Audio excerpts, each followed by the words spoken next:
Welcome everyone to what I know will be a thought-provoking panel on the 2022 Iranian protests. I'm Naghmeh Sohrabi. I'm the Director for Research here at the Crown Center for Middle East Studies and the Charles Corky Goodman Professor of Middle East History at Brandeis University.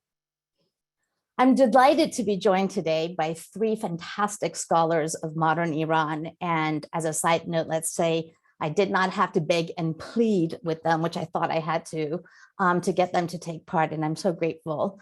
The three fantastic scholars who will be joining us here today are Dr. Nazanin Shahrokni, who's the Assistant Professor of Gender and Globalization at the London School of Economics. She is the author of a wonderful book, Woman in Place, The Politics of Gender Segregation in Iran. And prior to being an academic, establishing an academic career, she worked as a journalist for Zanan, which was a feminist monthly published in Iran. Dr. Mohammad Ali Kadivar is our next panelist. He is an assistant professor of sociology and international studies at Boston College down the road. He is the author of, I think, the imminently forthcoming book, I think November of 2022, if I'm not mistaken, book titled Popular Politics and the Path to Durable Democracy. And last but not least, our third panelist is Dr. Arang Keshavarzian, who's an associate professor and chair of Middle Eastern and Islamic Studies at NYU. He is most recently the co-author with Dr. Ali Mirsapasi of a wonderful edited volume called Global 1979, Geographies and Histories of the Iranian Revolution. So welcome all of you, and thank you so much. Over the next, let's say 73 minutes or so, I'll be asking our panelists questions that aim at deepening our understanding of the situation in Iran today. The goal is not to predict the future, or to cover everything that there is to cover. There's a lot to cover and it's very complicated. But the goal here today is to provide a broader context for the series of unfolding events before us. I'm going to ask them some questions, and for about 45 minutes, we will have a conversation amongst ourselves. After that, I'm going to take questions from you, our audience, and add them to the other questions that will be arising. Just keep in mind that the chat is closed. So if you would like me and the panelists to see your questions, please feel free to write them in the Q&A section at the bottom of your Zoom screen. I'd like to, before we move on, thank the Crown Center for hosting this event, and particularly Dr. Karen Spira for all the technical and logistical support she's providing today and has been providing until now. All right, now, before I hand the invisible mic to our panelists, they asked me to give you a brief summary of some of the most important flashpoints and events going on in Iran, so that we can actually have a shared starting point for the conversation we have today. In the past 2 decades, Iran has seen a string of protests around a whole series of issues, some of them issues of economic justice and workers' rights, such as the protests and strikes of teachers, bus drivers, and factory workers of Haftape in southern Iran. There have also been street demonstrations protesting a vast number of issues, and some of them are, for example, the 2009 Green Movement, which I'm sure a lot of you have heard about, but also that the demonstrations that we saw in 2017-18, 2019, 2021, along with the ones that we are gathered here today to learn more about. Now, what are these? Well, as many of you know, on September 16, protests broke out in multiple cities and towns across Iran in reaction to the death in custody of a 22-year-old Kurdish Iranian woman named Mahsa Amini. She had been arrested by Gashti Ershad, known in English as the morality police, for improper veiling, and had died after falling into coma from what is believed to have been injuries sustained from being beaten in custody. Her family resisted pressure from the government to bury her quietly, and her funeral in the Kurdish Iranian town of Saqqez became the trigger point for protests that rapidly spread across the country. These protests looked and sounded different than the others that had taken place in Iran over the course of the past decades. What was heard was the chant, "Women, Life, Freedom," a slogan taken from the Kurdish women's movement, which informs the title of our panel today, as many other panels before us. And what was seen was primarily youth out in protest, particularly young women who were taking off their headscarves in public en masse to reject decades of state control over their bodies. While some have pointed out that women had been pushing the boundaries of mandatory veiling in Iran for decades, particularly in more affluent parts of the country, removing the hijab, the veil, the headscarf, as a deliberate act of protest and as a collective act was unthinkable to many inside and outside Iran until it happened. Over the next weeks, as the protests by Iran's young men and women continued, widespread arrests of journalists, university student activists, and others began, including that of Niloufar Hamedi, who had broken the story of Mahsa Amini's passing away in the hospital for Sharq newspaper in Iran. 2 weeks into the protests in the eastern town of Zahedan, populated by the Baluchi ethnic minority, security forces opened fire on a protesting crowd gathered after the Friday prayers and killed over 70 people. 2 days after that, on October 2nd in Tehran, the students of Sharif Technical University, dubbed as the MIT of Iran, were trapped inside the campus by security forces of various kinds and shot at with rubber bullets and paintballs. The state of siege continued for hours into the night. While some students managed to get out, many others were arrested and hauled away. Over the past week, some students have been released, but the fate of many others is yet unknown. Now, I've left out a lot of details and information for the sake of time, and I hope that our esteemed panelists will actually add more to what we know during the course of our conversation today. And with that, I'm going to ask the starting question of Dr. Nazanin Shahrokni. Dr. Shahrokni, as we said earlier, the slogan that seemed to have truly defined this recent set of protests in Iran is "Women, Life, and Freedom." And the most dominant images that are coming out of Iran are of young women in particular refusing to wear the government mandated headscarves on the streets and in schools. Some have even called this a feminist revolution. Can you give us a broader context and help us better understand these protests in terms of both the demands of the protesters, but also the role that women and questions of gender have played in them? Thank you very much, Dr. Sohrabi, and good afternoon, good evening to everybody who's here and present. I wanted to thank you for the invitation and the opportunity to reflect together with colleagues and the audience on the protests taking place in Iran. And because you've given us strict time, I'm going to read part of my response, but I try to stay interactive. So in response to your question, let me start by echoing what many of our colleagues have been highlighting in the past few weeks. What we see in Iran is indeed an unprecedented and in many ways unique moment in terms of both the quantity and quality of women's presence.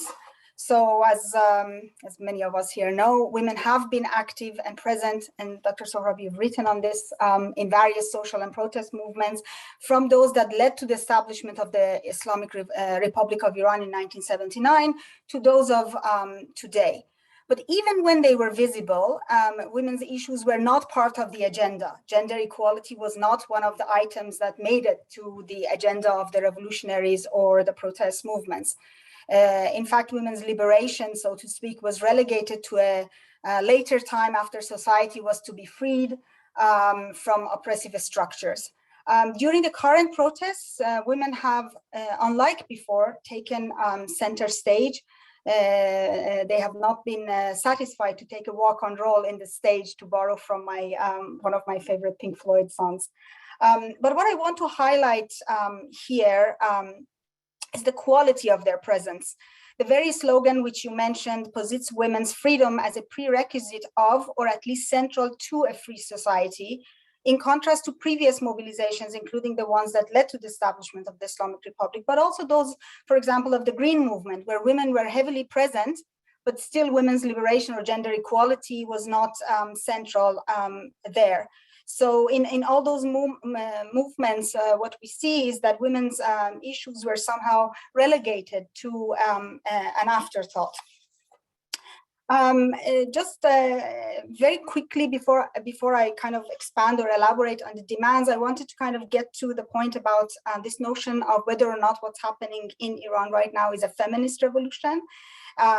There is certainly a strong feminist presence and undertone in the protests. And there are many reasons for it. I don't want to take this time to talk about it. I'm happy to expand on it during Q&A or later. But acknowledging this feminist undertone and presence, I wanted to also say that my optimism about the feminist content of the protest is laced with a dose of caution, as it is too early to draw definitive conclusions, and my reading of the protest has made me notice certain elements of ambivalence. So I wanted to start with sharing some ambivalence, or why I'm cautious about using this notion, and then I'll just conclude with the demands. The women that have been participating in the protests have, there's no doubt about that, made clear that they see the state as a symbol and locus of patriarchy, of their oppression, by placing definitely an emphasis, although not always clearly articulated, on women's rights to bodily autonomy, as the ritualistic burning of the veils, or even taking the veils off, as you mentioned, have indicated. This is a fair position, and patriarchy certainly resides and is reproduced within the state, but a feminist strategy needs to be informed by an understanding of patriarchy as something that far transcends the confines of the state and are deep-rooted in the social institutions and practices. So let us not forget that almost a year ago, or maybe 8 months ago, we were mourning the death of Romina at the hands of her father, because she had run away from home with her lover. It was sort of an honor killing. Yes, the state empowered people like her father with its legislation, the light penalties, and its leniency, but it was patriarchy that allowed him to think that he had the right to take his daughter's life, that convinced him that that his honor was tied to his daughter's virtue. So feminist action should be underpinned or complemented by a destination that is far beyond regime removal or the transformation of the state. Let me move to very quickly to another key ambivalence emanating from the protests themselves.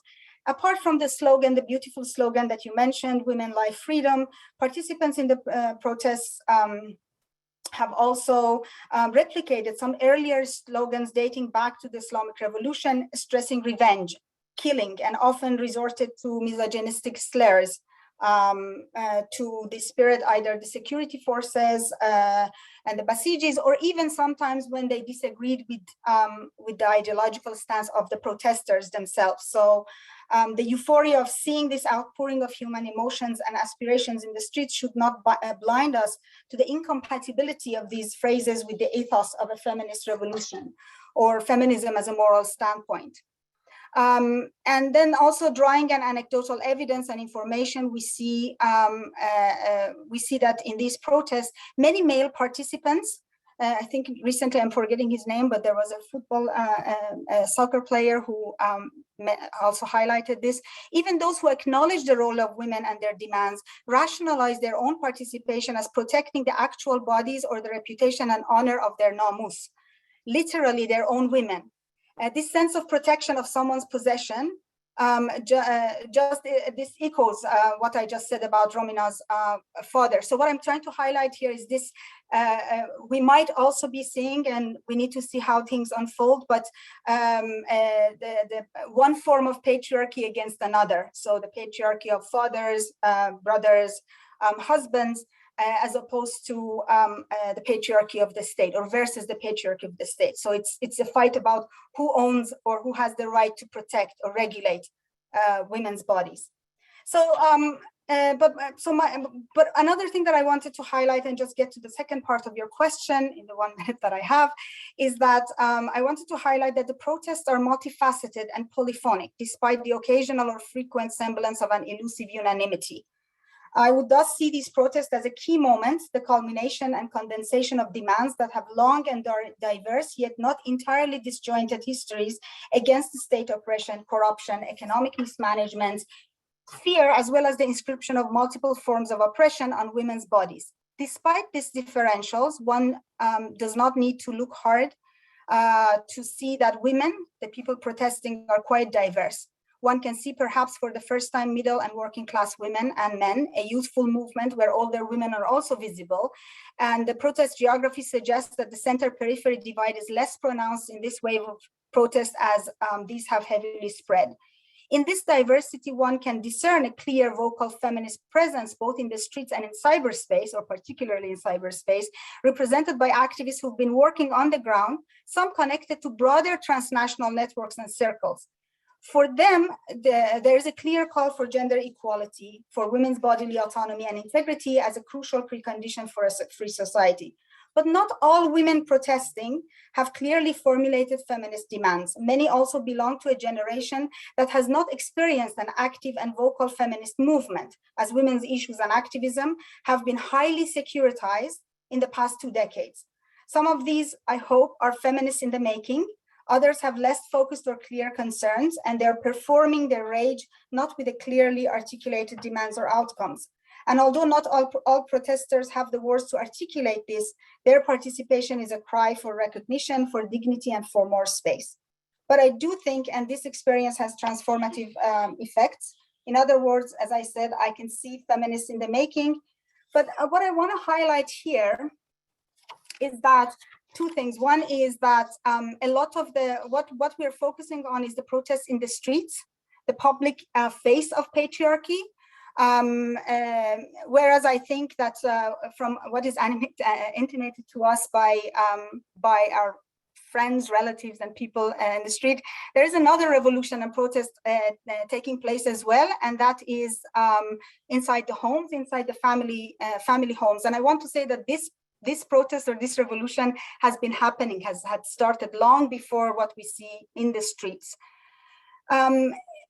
I need to highlight another aspect, and that is that the struggle of women is not one. Indeed, sometimes the word women can mystify, distract us from the complex geometries of power that guide their being and implicate them in the state differently.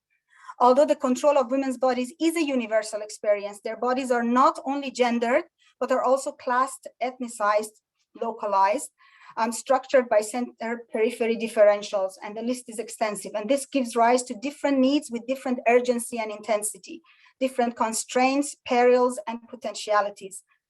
This is crucial to remember, as just before I came to this roundtable, I read this statement by Baluchi, by a group of Baluchi activists, feminist activists, and women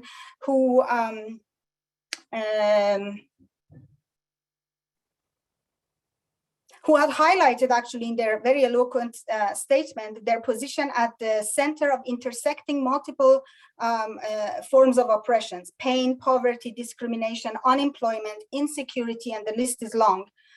Because they are based in and positioned in a deprived, highly securitized region marked by dearth of infrastructure, for example. So for these women and for many others, gender equality and other forms of inequality are kind of intertwined and interlocking, and we need to take that into account. I'm going to stop here, and I've already gone over the 5 minutes. Thank you. Oh, you could have gone on. I was mesmerized. There's a lot to unpack in what you said, Nazanin. In particular, like I think I want to come back at some point and ask you to kind of give us specific examples, especially of this whole idea of both the intersection of gender and all these other issues, the whole idea of the securitized parts of women's rights, and of course the polyphonic demands that we're hearing. But you know, I'm going to move on and we'll come back. My first question that I want to ask is of Dr. Kadivar. I'm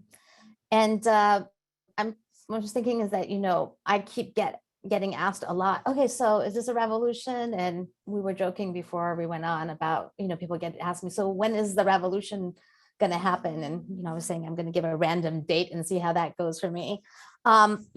But the reason I understand we keep getting asked this question is because of the fact that the 1979 revolution created this expectation that every protest, every demonstration in Iran is going to kind of course correct what happened in 1979.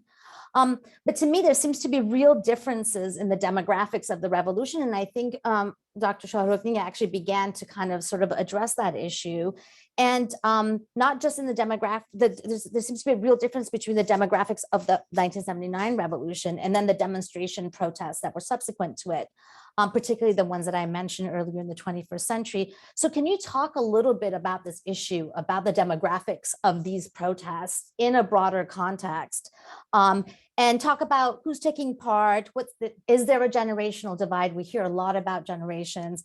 And then in terms of ethnic solidarities and connections that you see in this one in comparison to protests and demonstrations before it.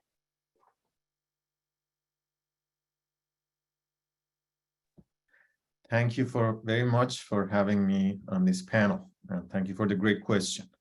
So yeah, we hear questions about whether this is revolution. As you said, one reason is 1979 revolution, but the other reason is that there are revolutionary demands in the protests. Protesters are very clearly asking for an end of the Islamic Republic.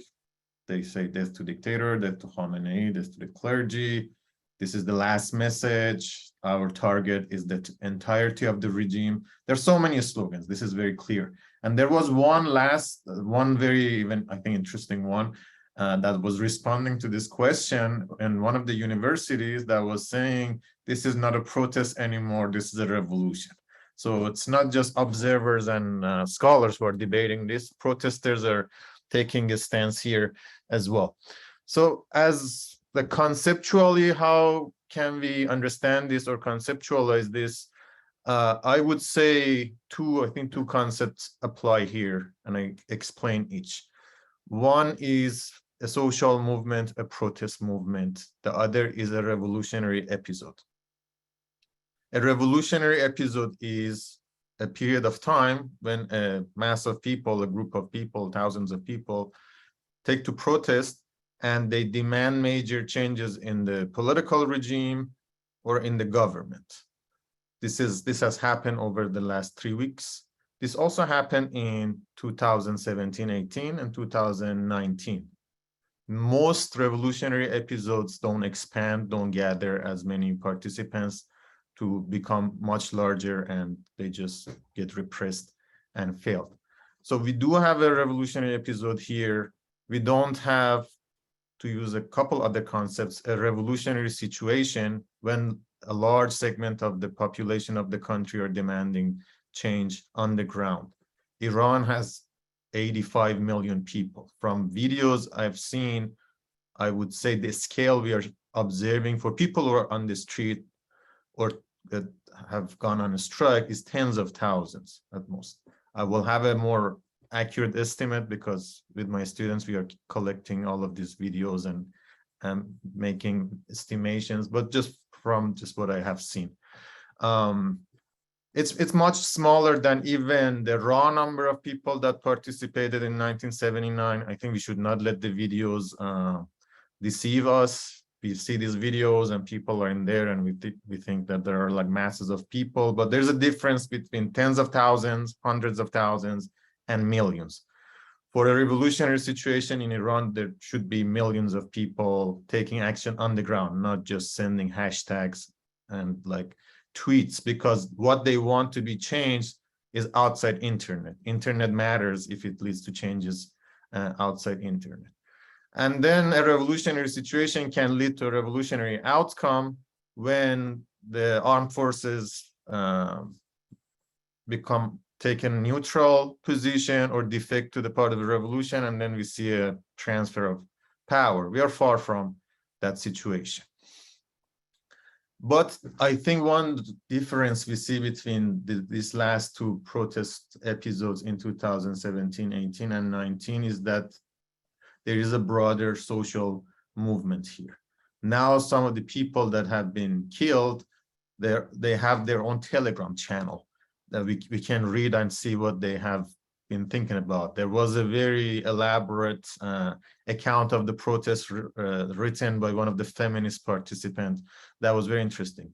There was not such a thing from the two previous episodes that I'm talking about. It was mostly outsiders that were speculating what are these protests. They called them Shuresh Gorosnegan, the riot of the hungry. These were all thoughts and speculations of the outsiders. Or we had pictures of them only, not much narrative, not much story. We hear a lot more story. Also them, like the songs that have been created for this episode, just art, paintings, collages, videos. These are what makes a social movement. These are traditions, these are symbols, and they connect them with previous protests. In terms of previous protests that have happened in Iran, Dr. Sohrabi mentioned some of the precedents. So I would say two types of protests over the last 10 years can be distinguished. One is protests by teachers, by workers, nurses, truck drivers. These protests often have specific demands about unpaid wages or unemployment. They don't target the whole regime. They don't call for the fall of the Islamic Republic. Sometimes they include some political demands. For example, teachers have demanded to have, and workers, to, in addition to their economic demands, to have their own independent associations, and they have asserted their right for freedom of assembly that the government doesn't recognize. And then we have this other category of anti-regime protests based on what the protesters themselves say, not just based on my opinion. And so we saw that this in 2017, 18, in 2019, there was a mixture of economic demands and calls for the fall of the Islamic Republic. Last summer, there were protests in Khuzestan, in the province in the southwest of Iran. The protest started from the Arab population. It was about quality of water and pollution of the air, but soon it also turned to clashes and calls against the Islamic Republic. We've had also protests based on ethnic solidarities before. We mentioned Kurdistan is very important. In over the last few years, there have been executions of different youth, for example, that have been accused of being member of armed groups, such as Pejak. And there were strikes in Kurdistan. This did not, again, diffuse to other parts of the country. Or protests in Khuzestan, there were solidarities on internet, but the diffusion was very limited. There were a few protests in Tehran and elsewhere, but very limited. Here, this time, we see these two types, like this ethnic solidarities have come together. Women movements have been active, but not in terms of street protests with signs. The last one I remember was, I think, a long time ago in Haftetir in Tehran. There were only women with some men, and they got arrested. Well, there were the protests. Women have been taking off their hijabs, taking videos and send out. And then this single woman standing out. This started during 2017-18. Dokhtaran Khiyaban Enqilab, the daughters of the Revolution Street, which is a very metaphoric name as well. And so there have been I guess, this more individual protests, which was part of these non-movements in which millions of people participate, but it's not coordinated. So this opposition to the Islamic Republic, to autocracy of Islamic Republic, demands for women's rights, ethnic solidarities. We have seen an intersection this time. They have finally come together. Again, I don't know how long they're going to stay together, but this is the first time in one episode, protest episode, we see that this intersection. This time also, for the first time, I think we saw also maybe a smaller intersection of those social protests with this anti-regime protests. most particularly the major associations for teachers, Kanun Senfi Mualleman, has been taking positions, releasing statements, calling for strikes.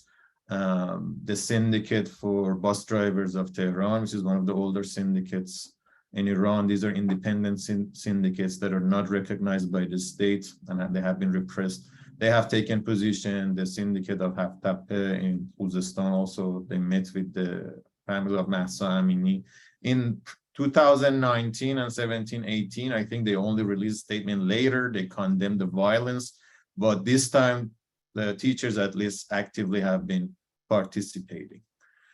So this is also a new intersection we see, and I think it was good that Dr. Shahrokni was giving all these cautions. So I also want to give the cautions that it's been only 3 weeks. So whether these currents will stay together or not is something to be seen. So I'm compared it with the 79 revolution in terms of scale. But if you look at the first stages of 79, we also didn't see hundreds of thousands or millions on the streets. Protests were small. There were like tens of people, hundreds of people, thousands of people. Even the intervals were longer. So we had the 40-day cycle. It didn't start with like 3 weeks of continuous protest.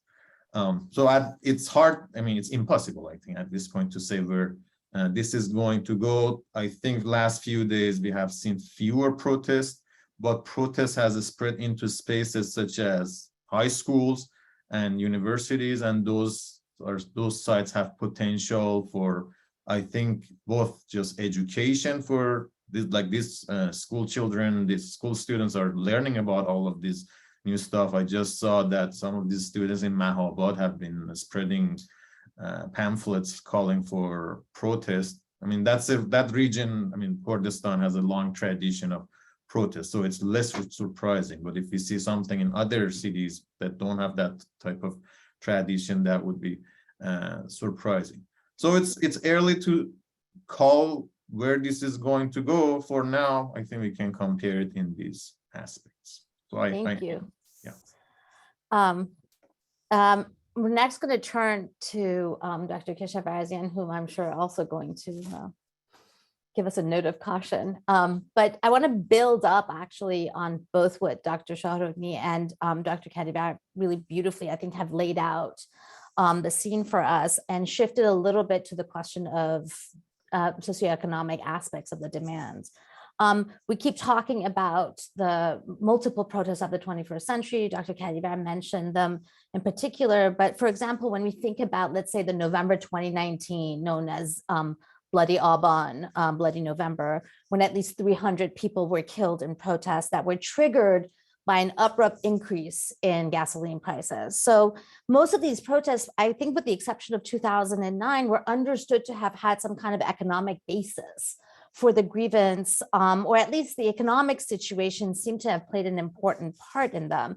Yet with the 2022 protests coming as they are, I think, after the financial, human, political tolls of the pandemic, ongoing sanctions, and all these other factors that we all know about, it seems that the economic aspect of it has been superseded in some ways by a call for a radical political, gender, and cultural change. Although I feel like Dr. Kadivar's comments has making me even to kind of like sort of put a note of caution to my question. So I just want to ask you, how do you see the current protests in relation to protests grounded in economic and what people call lower class grievances?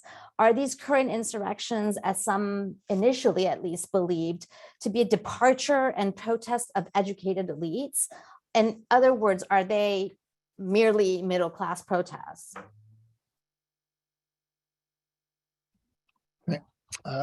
Let me also join everyone and thank the organizers, Naghmeh and Karen, for putting this together and inviting me to be a part of a great panel of wonderful sociologists. I'm not a sociologist, however.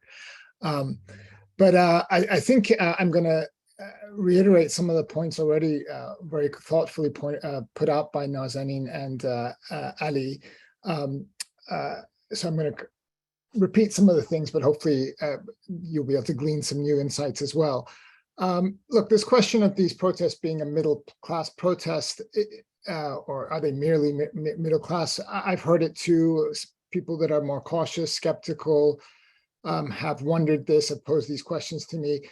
Of course, there is some truth to this, a degree of truth to this framing. And as Ali just outlined, over the last 5-10 years, we have seen a whole host, a variety of protest movements and organizations developing around the question of cost of living, around a question of environmental degradation and lack of access to water, for instance, around basically questions of workplace conditions and compensation, cost of living, and so forth.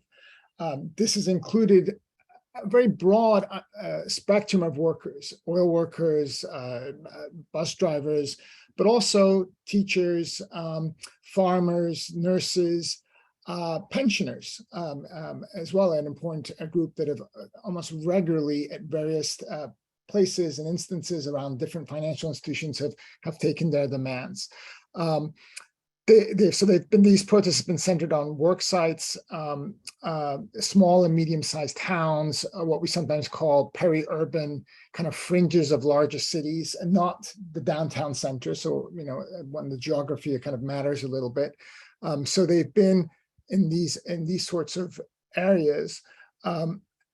At times, they have led to street clashes where protesters have escalated their demands. You know, one thing that's interesting to observe is that some of these, let's call them workplace protests, have actually called on the state to intervene to protect workers from exploitative, private, corrupt managers, owners, right? So they've actually been asking for the state to come in and help them to redistribute water, for their protection, for the state to protect. So that's something we can maybe talk about later, is unlike the tenor of some of this protest, which is we want the state out of our lives. These workers in many cases are asking for greater state regulation. Pensioners asking for the state to regulate the banking sector. So that's something to contemplate. But the upshot is some of these protests have escalated their demands, and we did hear, as Ali pointed out, explicit demands for calling for the death of the leader and the demise of the Islamic Republic and so forth. And they were met with enormous amount of violence, as you correctly pointed out, and remind us, Naghmeh, you know, at least 300 people were killed in 2019. So the scale of violence was incredibly high. But yes, one way to think about this is to return to Eric Hobsbawm's notion of negotiating by riot. So one of the ways to think about it is that these protests that we saw in 2017, 18, 19 is a way for workers and working class people to negotiate with the state through taking to the streets, through demanding independent unions and organizations. Now, this notion of the middle class protest, however, I think is empirically imprecise, and I think it's also unhelpful, and it's an unhelpful way to analyze these 3 weeks of protests, in part because they subscribe wittingly or unwittingly to what I think of as a pernicious moral politics. And let me just flesh this out for all of you. On the empirical point, given, as all of you have already pointed out, the enormous geographic breadth and the diversity of locations where protests have taken place over the last 3 weeks, and it should be said, this happened within the first 3 days. We saw protests in small towns, in the kind of provincial periphery. We saw them in large cities. We saw them in middle-sized cities, basically in a wide array of locations in Iran. We saw disobedience. Just for those who are not Iran experts, some of these places that had these protests are the exact same cities and towns where the Iranian state has sent prisoners into exile. So Saqqaz is actually a place where many of the people who ended up becoming the founders of the Islamic Republic were sent into exile, Tahbid, into exile in Saqqaz and Bukhan and these sort of places. So these are the kind of geographic margins, but also the social kind of margins of society. So we see this, and as Nazanin pointed out, the issue of gender inequality clearly struck a nerve with women of many different backgrounds and classes, not only women, but also men.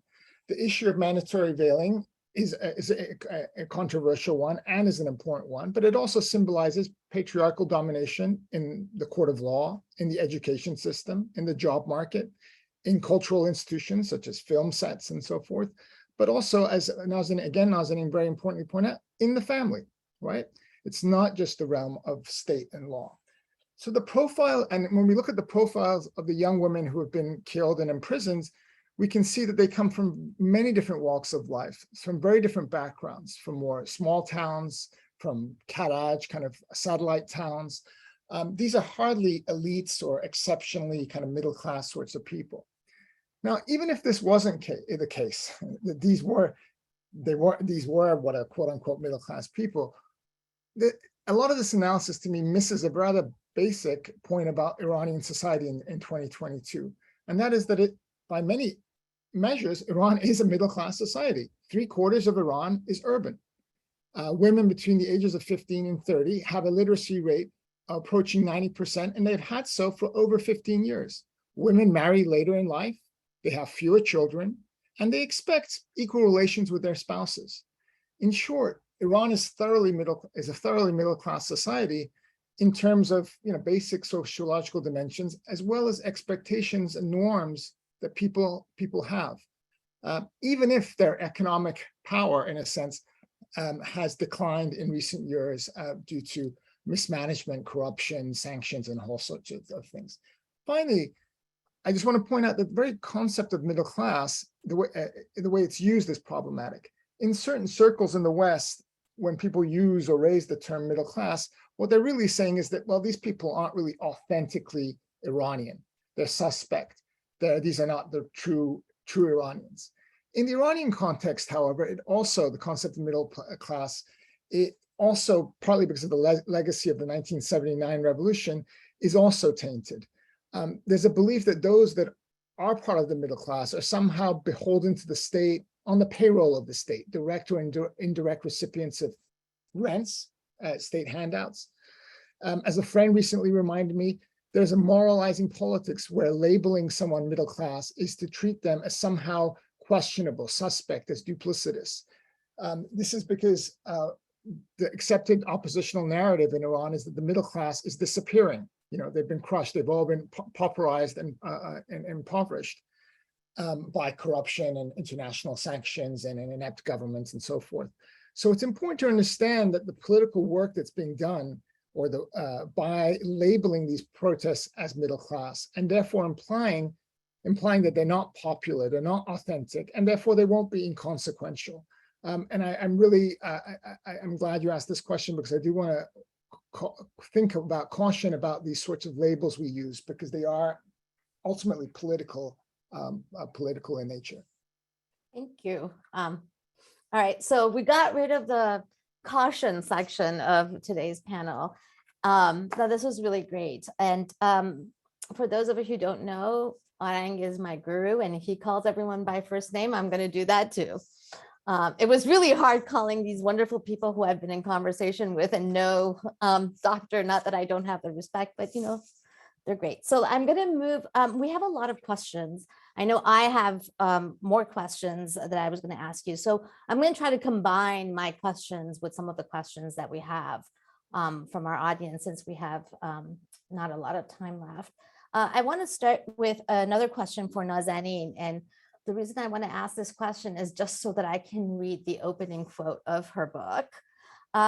So Nazanin begins her book, Women in Place, with what I think is a wonderful sentence. She says, quote, "Long before it was concerned about Iran's possible access to the nuclear bomb, the Western media was concerned about the chador bomb, Ayatollah Khomeini's call for women in Iran to wear the chador." And to me, this quote really beautifully captures a distinction that I think a lot of us have been struggling to make in these past 3 weeks, and far longer than that, between anti-Islamic, anti-veiling sentiments versus protests against the Islamic Republic's policies as a state. And I think this is where it actually links also to what we just heard Arang talk about, particularly over the state's policies about restricting women's access to public space, basically, in Iran. So I wanted to give, like, if you could just sort of speak to us, so just moving off the chador bomb, for lack of a better word, and really getting into a broader context about the relationship between women's movements, but just women in Iran and the question of the state. And that actually dovetails nicely with another question that you've gotten, well, actually gotten several questions, Nazanin, when you make that distinction between the demands that are being made of the state, the feminist revolution in the streets, and then the feminist revolution in the homes. And some people are kind of asking, well, isn't the one in the street going to then lead to the one in the home? And so in talking about that, if you could kind of also talk about the implications of the story about women versus the state that you write about so beautifully in your book. Thank you very much, Naghmeh. So I guess there are three very huge questions here, and really condensing the answers to even each part in 5 minutes is difficult. I think the first part of your question, Naghmeh, was about, I like this distinction that you make between anti-veiling sentiments and then protest against the state and opposing the veil as a state policy. And then the second part of your question was about women's engagement with the state and, you know, women's activism in the past 40 years and in what ways they have or have not engaged with the state. So that itself requires a book, and many people are working on it. And then there's the third question. So I'll just try to touch on some of them, and if I miss something, I apologize. And then maybe in Q&A time we can pick that up. I also saw something just as a disclaimer or whatever, as a starting point. I saw in one of the questions there were one of our great audience was asking me, so, you know, what's happening in the street, and isn't there the demand for removal of an oppressive regime the first step towards a feminist revolution or a feminist moment, and isn't what we're seeing in the streets right now, or as you also mentioned, Naghmeh, inside the homes, aren't these all steps to be celebrated? Definitely, I'm not in a celebratory mode right now, and I don't think those who are in the streets in Iran are also there. So I think another distinction that I want to make is that the removal of a regime is different from asking for transformation of state and state institutions. So we did remove, for example, the Pahlavi regime, but in many ways, the state institutions remained intact, so to speak. So that was the deeper point that I was trying to get at, that it's one thing to think about the removal of this current regime, and then it's another step. So yes, we can celebrate this once, and if it's removed, but then there is a longer process, and I was just trying to kind of point to that longer process, that women's oppression does not end with the removal of an oppressive regime. That's basically what I wanted to say. But going back to the issue of the veil, and I have to tackle this. So let me start by saying that instead of seeing veiling, in this case, veiling as a state policy and project as having a fixed meaning, it is important to contextualize and historicize it as a practice, and also highlight the different meanings it has carried over time for both men and women as a state policy. As I said, I cannot condense here a history of 40 years, but I can stress that the meanings of veiling as a state policy and project have shifted from a practice that was fixed, and I just said let's not fix meanings, but as a project that had that the state assigned a particular fixed meaning to it in the beginning, especially during 1980s, tied to the identity of the Islamic Republic, to something, so flash forward, that has that was an uncomfortable residue of the revolutionary years. If we go back to the very early moments of the Islamic Republic, we see that inventing and upholding the Islamic identity of the state and inculcating that identity into society rested on something highly visible and powerfully symbolic.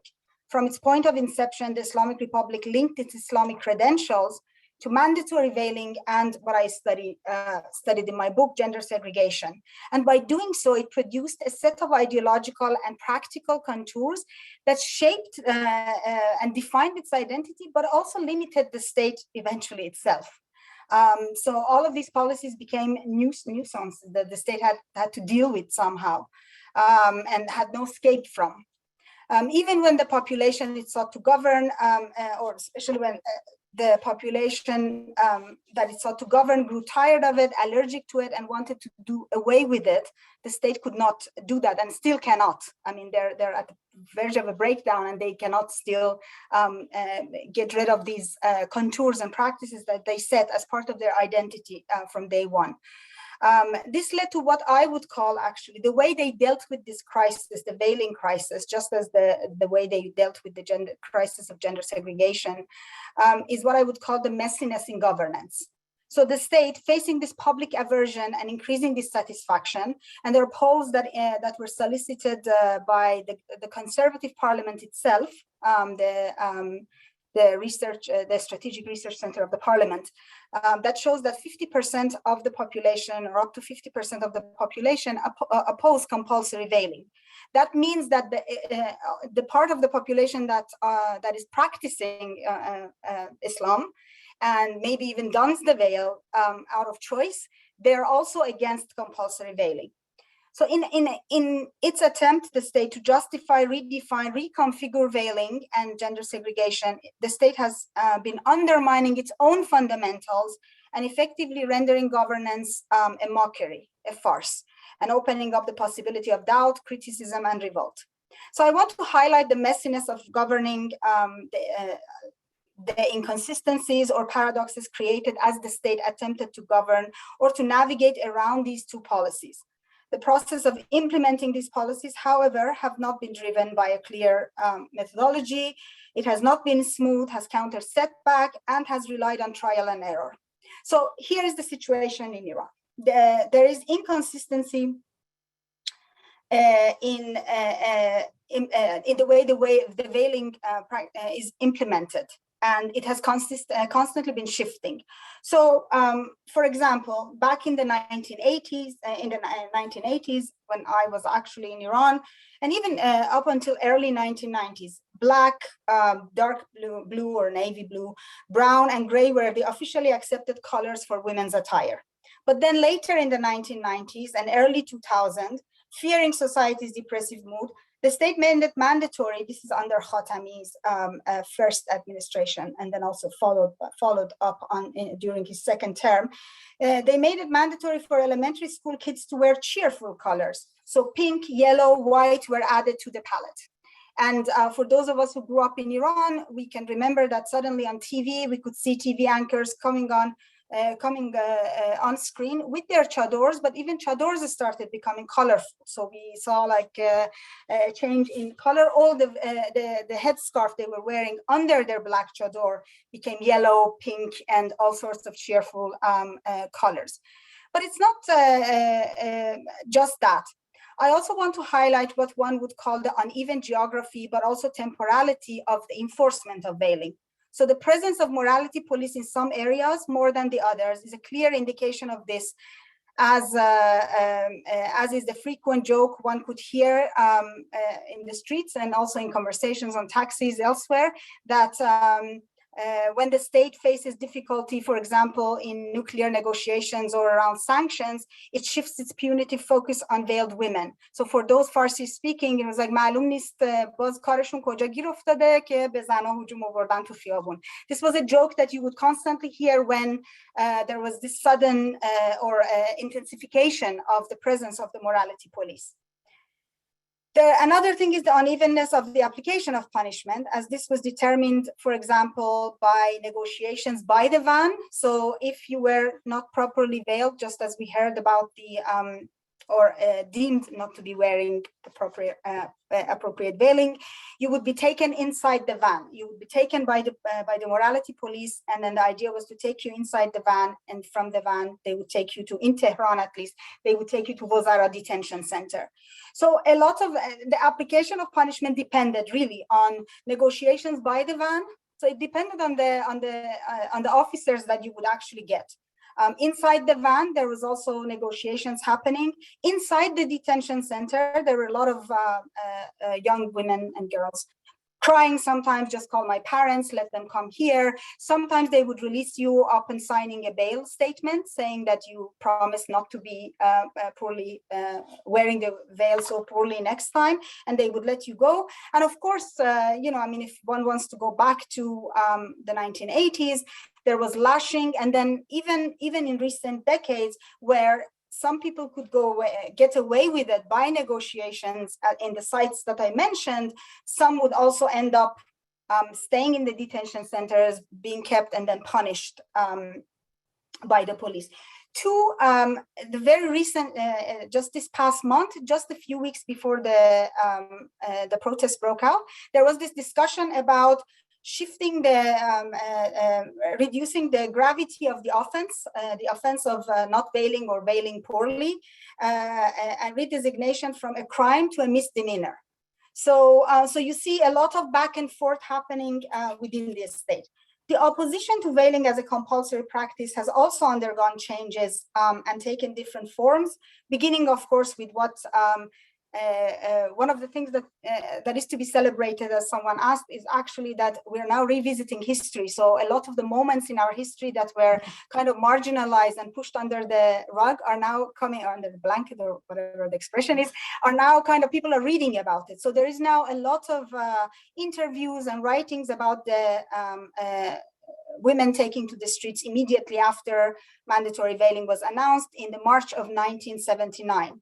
So yes, there was this public opposition to mandatory veiling from day one of the Islamic Republic, but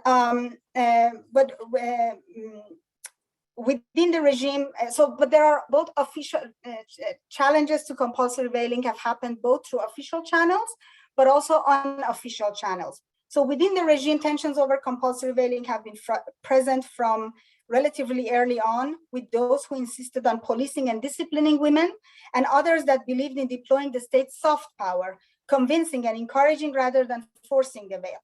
In fact, some of this messiness has to do with the tensions within the regime struggling to maintain the veil, but also trying to accommodate dissatisfaction and protest, something that a colleague and I elsewhere have called patriarchal accommodation.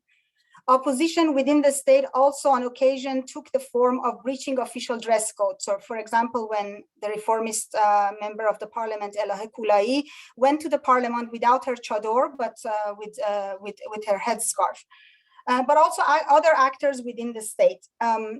But I want to highlight and this is my last point, Naghmeh, in everyday sites, opposition took the form of negotiation with the morality police, as I just said, choice of spaces that could accommodate looser wearing of the veil, or subversion, fleeting moments of taking off the veil, as Ali also mentioned, especially in recent years, or creativity, modifying the veil, so wearing shorter manteaus or shorter headscarves and all that.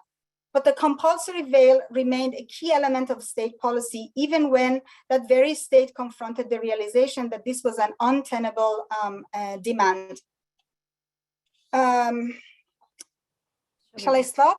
Yeah, I don't want you to stop, but I think we have to. We have about 15 minutes and a ton of questions.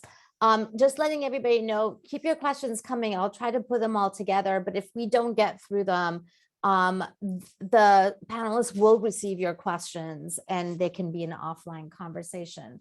Can I just add one sentence? Yeah.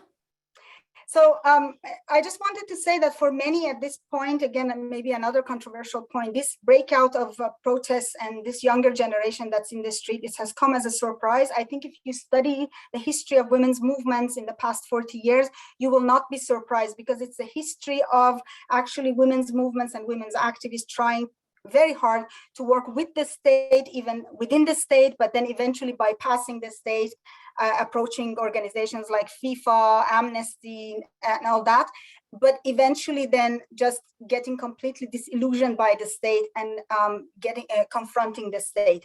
So if you look at, just a quick sketch, if you look at this, you will not be surprised, and this was coming. Basically, it was obvious that there is this growing dissatisfaction. So Arang was comparing with the previous demonstrations.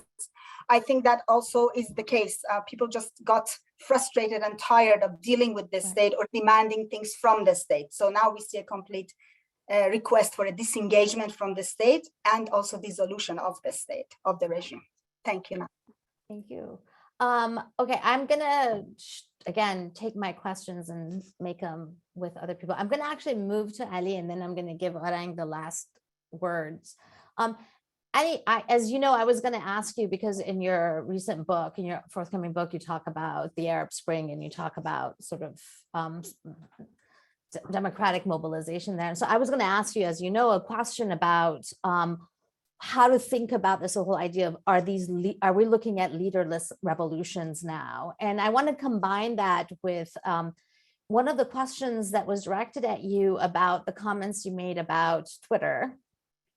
And the question is, I agree that 1 million people are needed in the streets for the revolution, but don't you think that this time and the protests on the internet are surprising and impressive? Can't this anger on the internet and social media spill over to the streets?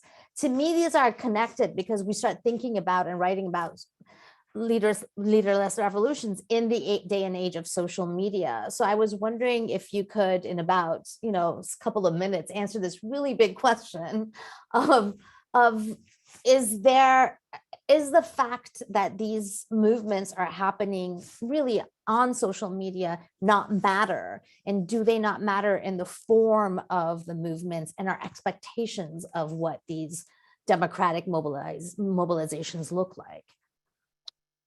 Okay, so there is a question of leaderlessness, and then there's question of internet. Let me start with internet because I think it's easier.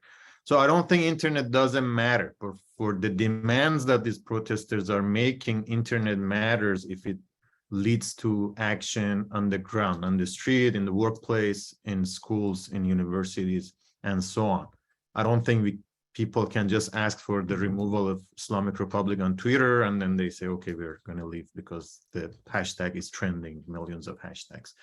The demand is something offline, and internet matters when it leads to offline action. So in the episode of 2017-18, there's this paper I've been working on with co-authors now, and in that episode we show that there were this call for protests in particular cities, and there's a correlation between the number of likes that each call for protest for a particular city on a given day received and the number of participants that showed up. We estimated the number of participants from the videos that people showed. So I'm not saying it doesn't matter, but on itself, it doesn't lead to the type of change that protesters are demanding.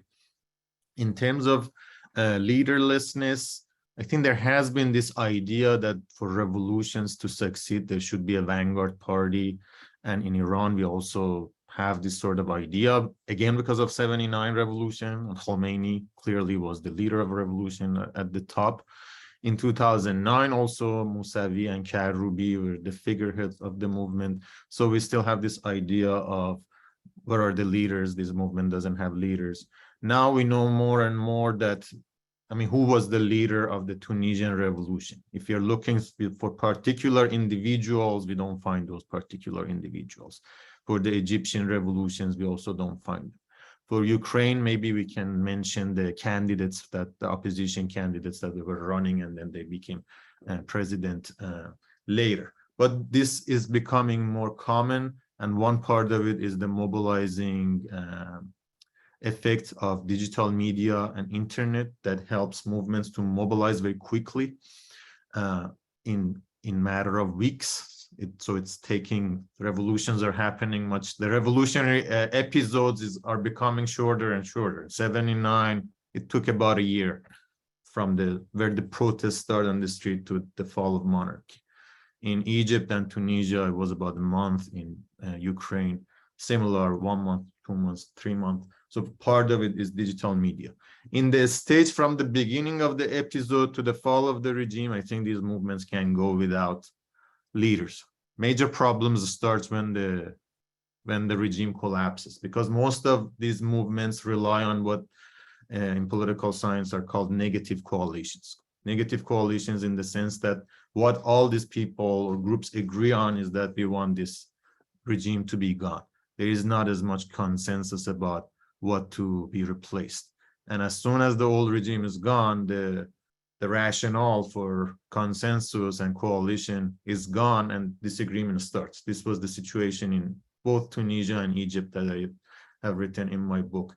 So questions that, what kind of constitution? Do we want a referendum first for the Constitutional Assembly? What about the interim government? And these disagreements could lead to clashes, violent clashes, and democratic failure, which was the case in Egypt right away. I mean, Tunisia initially was successful in overcoming those obstacles. And one reason was that Tunisian civil society was more organized than Egyptian society. There was a major trade union that was influential in the type of negotiations. When we look at Iran, civil society, I mentioned some syndicates, teacher associations, worker associations. So it's not that nothing exists, but these have been weak under repression. It's depending on how much the event continues, there's a chance that new organizations emerge. For example, after the Sultan Sharif University, there was a very assertive statement by the Islamic Association of Sharif University, which was not active very much over last years. So mobilization can activate some of the pre-existing organizations. They can take new directions. Again, we have to wait and watch to see what happens. There are statements that university professors, for example, have signed. So I think there are people who are collecting these signatures. They're writing these statements. There's potential for formation of leadership in these cases. Students in high schools are getting together. There is a chance for formation of their own informal networks, at least, and maybe formal networks. This is again something to be watched. It depends on how the people or protesters or people who want change to how they take these opportunities. So, I mean, right now in the last 3 weeks, all the emphasis is on protest, on action, much less on organizing, coalition building, and building a positive discourse. So there is a lot of negative discourse, again, in the sense that what we don't want, that they say we don't want hijab, we don't want Islamic Republic, we don't want the clergy, but what do protesters want? What do we want?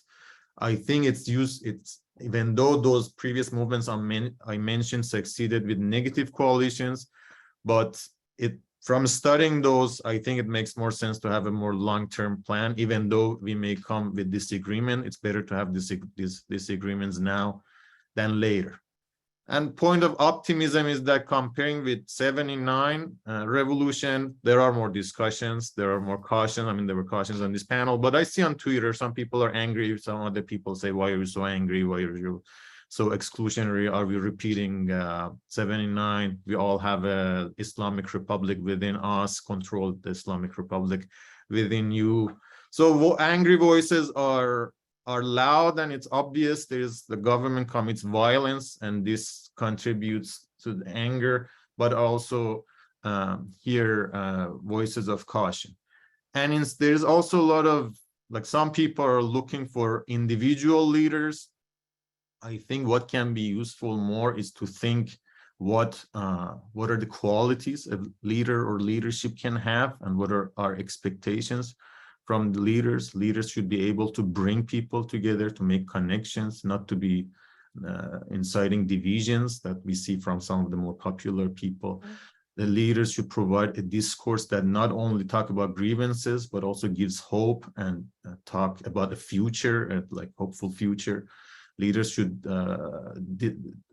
craft a strategy for how to go forward and call for action. Right now, most of the focus is on call for action. People are thinking of some leaders that come there and say, on this date, at this hour, everyone comes to the street, and people think that the revolution is not happening or becoming large because we don't have those people to just give a date and time to come to the street. So with time, leadership capacity may emerge if there's attention to it, and if people are just not rushing to decide if this person is leader or that person is leader.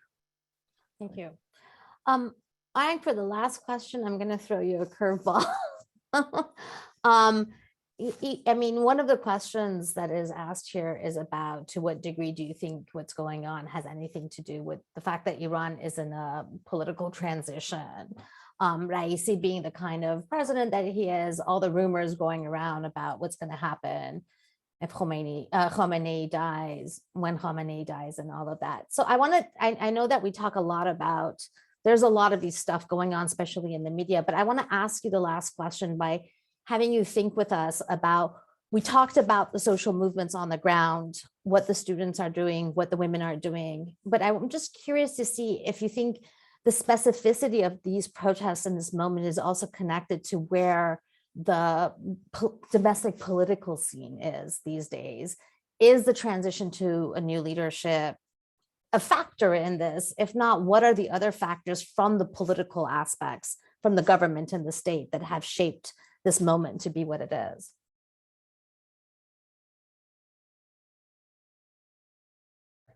That's a good and important question, but also a difficult one to answer. I mean, you know, a lot of the discussion over the last 3 weeks is as people viewing Iran through a tiny little hole that we call social media and phone calls and WhatsApp with friends.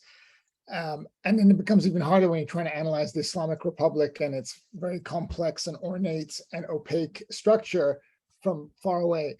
But I think it is important. A lot of the panels that people have been holding, and most of our discussion today is focused on who are these people in the streets, what do they want, why are they so brave, why are they so amazing, and we should have those discussions. But there is another huge elephant in the room, and that is this highly repressive state.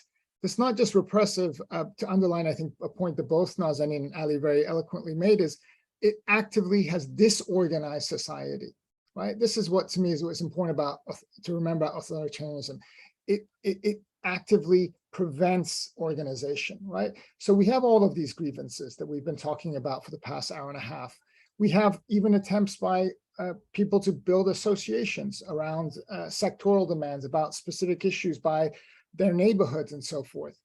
But the state just prevents it scaling up. And building these networks and bridges between these associations. So this is a powerful state. I don't buy this, you know, some of this wishful thinking that we see on social media is really problematic and you know, frightening in some ways. So we don't know exactly what regime is going to do, but they are in a predicament in that they've basically spent the last 12 years shutting down any form of possibility for negotiated transformation. Let's call it that, the reformist movement. So systematically, they've shut that down for now, you know, going on about 20 years now. So a lot of those avenues are there. So, you know, one thing is who is the regime or the Beit Rahbari, the confidants of the Khomeini, who are they going to sit down and talk with, since they've either put everyone on house arrest, sent people into exile, put them in prison, and so forth. So the part of a negotiated way out is not there. And then I think your point is very well taken. We are also clearly in a moment where a lot of elites, political elites I'm talking about, and maybe even economic elites in Iran, are in a status of limbo. Everyone knows there is going to be a transition in with the leader, and everyone thinks they want to be present as part of that negotiation. So maybe that is part of the way to understand. There's this almost hesitance that we've seen in these 3 weeks of, let's face it, they haven't sent out the Revolutionary Guard in these 3 weeks into Tehran and Esfahan and Tabriz and Mashhad in the way they can, you know. So we haven't seen that full. So there's been a certain uncertainty. We have these TV debates amongst sociologists airing out all of the dirty laundry. It's kind of a very disorganized political scene, and I think a lot of it is due to this uncertain future for the political elite. And as well as the actions of people obviously in Iran themselves, and so that's what makes it ultimately incredibly unpredictable. And we have to approach this with humility, honesty, and care, which my colleagues on this panel definitely have. I'm not pointing anyone out here, but I do think we have to grapple with what is the Islamic Republic in 2022. I had a sense of what it was in the 1990s. I had a little bit of a sense of it even 10, 15 years ago, but at this current juncture, with a President Raisi who seems quite enfeebled, in many ways, with the Speaker of the Parliament who is tainted by so many corruption cases. There is and I might even talked about the international context, right? I'm sorry, I'm not much of an answer, just some thoughts. Oh no, that was great. Unfortunately, our time is up, -1.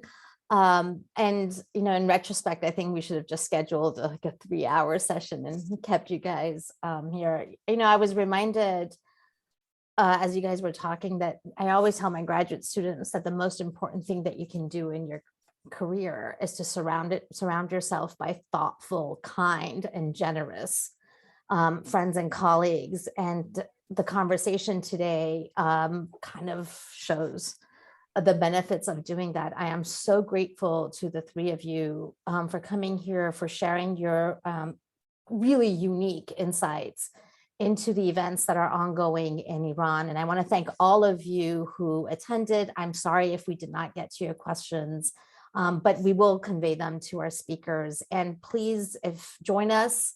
We have a whole series of seminars, and our next seminar is on Wednesday, October 12th at 11 a.m. We'll be talking to Jonathan Wertzen on his new book on the Middle East and World War I. And with that, take good care and thank you again.